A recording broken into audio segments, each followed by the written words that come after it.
Dezúr, te vagy a tőzsfőnök, és te vagy a legjobb a TikTokon.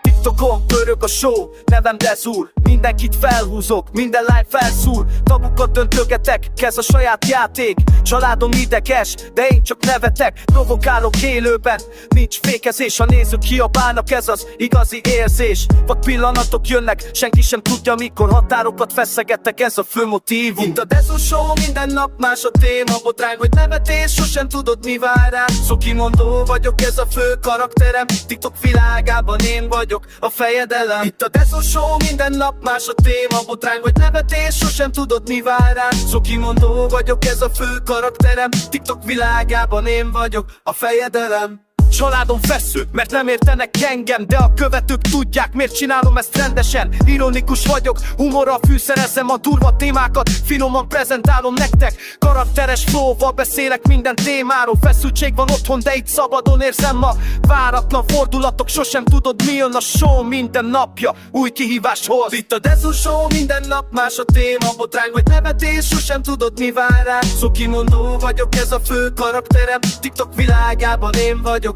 a fejedelem. Itt a Dezúr show, minden nap más a téma. Botrány vagy nevetés, sosem tudod mi vár rám. Szokimondó vagyok, ez a fő karakterem. TikTok világában én vagyok a fejedelem. Ki viszi tovább ezt az egész műsort? Ki vállalja fel ezt a kemény utat? Nézők vagytok, akik támogattok. Köszönöm nektek, hogy mellettem álltok. Dezúr show véget ér, de hurra itt. Köszönöm mindenkinek, aki végig itt maradt, a show folytatódik, ez csak a kezdet volt. Ti vagytok az erőm, köszönöm ezt a támogatást.